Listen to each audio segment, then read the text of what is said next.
What would you do if the person you'd spent years pretending didn't exist suddenly became the only reason your world didn't completely shatter? Mr. Henderson had perfected the art of ignoring Mrs. Chen.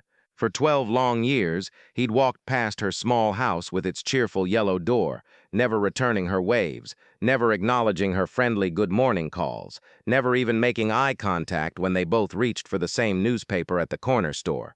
He told himself he was too busy, too important, too set in his ways to bother with small talk. His grandson Jake, however, saw things differently. The bright-eyed 8-year-old would always smile and say hello to Mrs. Chen whenever they passed her garden, where she grew the most beautiful roses in the neighborhood.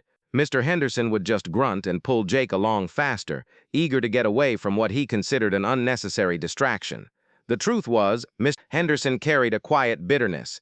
Years ago, when he first moved to Maple Street after his wife passed away, he'd been overwhelmed with grief. Mrs. Chen, then newly widowed herself, had brought over a warm apple pie and a kind word.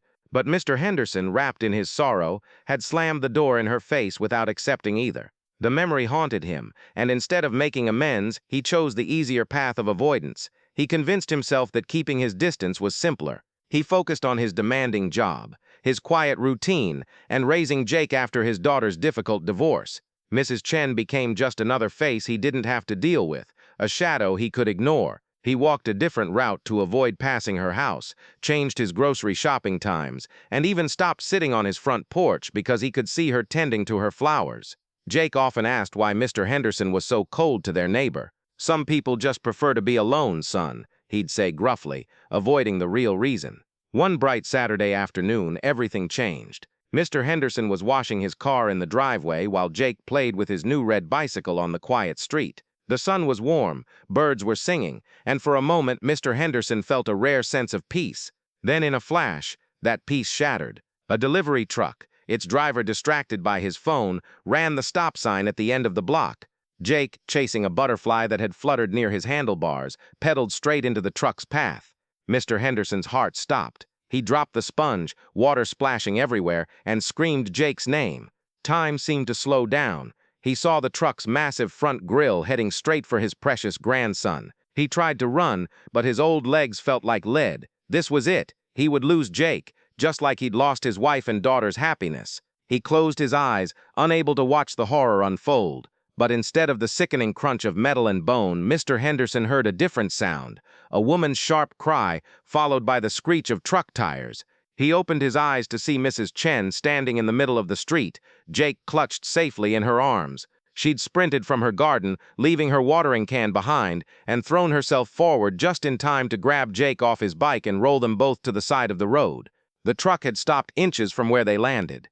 Mrs. Chen's dress was torn, her hands were scraped and bleeding, and dirt covered her face, but Jake was completely unharmed, though trembling with shock. The truck driver jumped out, pale and stammering apologies. Neighbors began to gather, drawn by the commotion. But Mr. Henderson only had eyes for Mrs. Chen and his grandson. He rushed over, falling to his knees beside them. Jake immediately wrapped his arms around his grandfather, sobbing. Mr. Henderson held him tight, then looked up at Mrs. Chen. Her kind eyes met his, filled with concern, not for herself, but for Jake. "Is he okay?" she asked, her voice steady despite the chaos. Mr. Henderson couldn't speak. All those years of ignoring her, all that coldness and avoidance crashed over him like a wave. This woman, whom he treated as invisible, had just risked her life for his grandson. He saw the scratches on her arms, the tear in her dress, the dirt on her face, and he felt a deep, burning shame. You saved him," he finally choked out. "You saved my Jake." Mrs. Chen simply nodded, gently brushing a tear from Jake's cheek.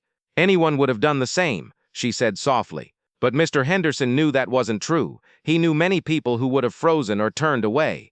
Mrs. Chen hadn't hesitated. She'd acted without thinking of herself. As paramedics arrived to check on everyone, Mr. Henderson sat beside Mrs. Chen in the ambulance, holding Jake's hand. He didn't know what to say to make up for 12 years of silence. When they got to the hospital and doctors confirmed Jake was fine, just shaken, Mr. Henderson finally found his voice.